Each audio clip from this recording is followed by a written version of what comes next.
సప్త చిరంజీవుల్లో ఒకరైన ఆంజనేయులు ఇప్పటికీ ఈ పర్వతంలో ఉన్నాడా అని మనం పార్ట్ 1 వీడియో చేసాము. అయితే ఆ వీడియో మీకు చాలా బాగా నచ్చింది. అండ్ పార్ట్ 2 కూడా కావాలని చెప్పేసి చాలా మంది అడిగారు. సో దానికోసమే ఈ పార్ట్ 2 వీడియో తీసుకొస్తున్నాను. ఈ వీడియో కూడా మీకు నచ్చుతుందని చెప్పేసి ఎక్స్‌పెక్ట్ చేస్తున్నాను. ఇంకెందుకు లెట్స్ స్టార్ట్ అవర్ వీడియో. ప్రపంచంలో ఎన్నో రహస్యాలున్నాయి. కానీ వాటిలో కొన్ని దేవతలతో ముడిపడి ఉంటే మన మనస్సు ఒక్కసారిగా ఆగిపోతుంది. అలా ఒక రహస్యం ఉంది. ఆ రహస్యం పేరే హనుమంతుడు ఇంకా బతికే ఉన్నాడా? పురాణాలు చెబుతున్నాయి. హనుమంతుడు ఈ కాలంలో కూడా జీవించి ఉన్నారని. ఆయన కేవలం భక్తిలోనే కాదు, భూమి మీదే ఒక పర్వతంలో తపస్సు చేస్తూ ఉన్నారని చెప్పేసి. అది ఏ పర్వతం? ఎక్కడ ఉంది? ఇంతవరకు ఎవరికీ స్పష్టమైన సమాధానం రాలేదు. కానీ కొన్ని ఆధారాలు మాత్రం ఉన్నాయి.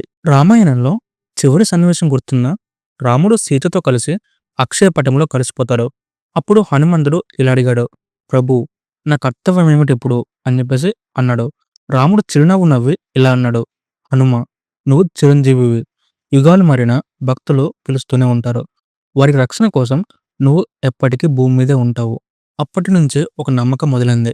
హనుమంతుడు ఈ భూమిని విడిచిపోలేదు. మరియు కొన్ని ప్రదేశాలు ఆ నమ్మకాన్ని ఇంకా బలపరిచాయి. హిమాలయాల మధ్యలో ఒక పర్వతం ఉంది, గంధమాదన పర్వతం.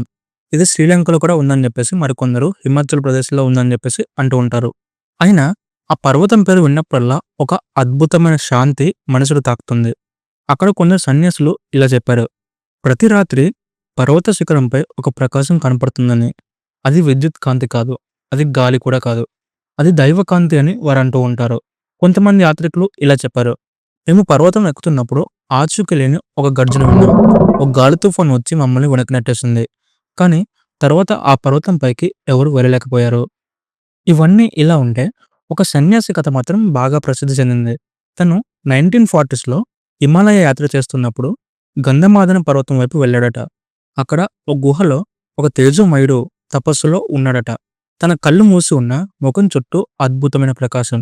ఆ సన్యాసి అడిగాడు, మీరు ఎవరు స్వామి అని. ఆ వ్యక్తి చిరునవ్వు నవ్వి ఇలా అన్నాడంట, నన్ను ఎవరు అడుగుతున్నావు కదా, నేను ఎప్పటినుంచో ఉన్నాను, ఎప్పటికీ ఉంటాను అని ఇలా చెప్పాడంట. అలా ఆ సన్యాసి నమస్కరిస్తూ ఉన్నాడు. ఆ సమయంలో ఆ వ్యక్తి కళ్ళు తెరిచిన క్షణంలో నా శరీరం మొత్తం వణికింది అని చెప్పేసి ఆ సన్యాసి చెప్పాడు. ఆ దృష్టి, ఆ కాంతి, అది మానవమైనది కాదు. తర్వాత ఆయన ఆచూకీ లేకుండా కనుమరుగయ్యాడు. సన్యాసి తిరిగి వచ్చి ఈ విషయాన్ని చెప్పిన తర్వాతే గంధమాదన పర్వతం పేరు మళ్ళీ చర్చలోకి వచ్చింది. ఇలాంటి కథలపై శాస్త్రవేత్తలు కూడా ఆసక్తి చూపారు. ఎందుకంటే ఆ ప్రాంతంలో ఏదో అయస్కాంత శక్తి ఉంది. విమానాల కాంపాస్లు పనిచేయవు, డ్రోన్లు పడిపోతాయి. ఆ పర్వతం చుట్టూ మేఘాలు ఎప్పుడూ కమ్ముకొని ఉంటాయి. కొంతమంది ఇది భౌతిక శక్తి అనుకుంటారు, మరికొందరు అది హనుమంతుడు తపస్సు శక్తి అని చెప్పేసి నమ్ముతారు. శాస్త్రం ఇంకా సమాధానం ఇవ్వలేదు, కానీ భక్తి మాత్రం ఎప్పటికీ నమ్మకాన్ని విడిచిపెట్టలేదు. అక్కడ ఉండే సన్యాసి మాత్రం ఏం చెప్పాడంటే, భగవంతుని చూడడానికి కళ్ళు కావు, భక్తి కావాలి. హనుమంతుడు మన చుట్టూ లేడనుకోవడం మన తప్పు కావచ్చు. ఎందుకంటే ఆయన్ని పిలిచే ప్రతి భక్తుడి గుండెల్లో ఆయన ఉన్నాడు.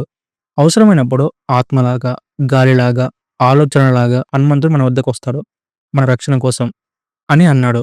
గంధమాదన పర్వతం కేవలం ఒక స్థలం కాదు, అది ఒక నమ్మకానికి ప్రతీక.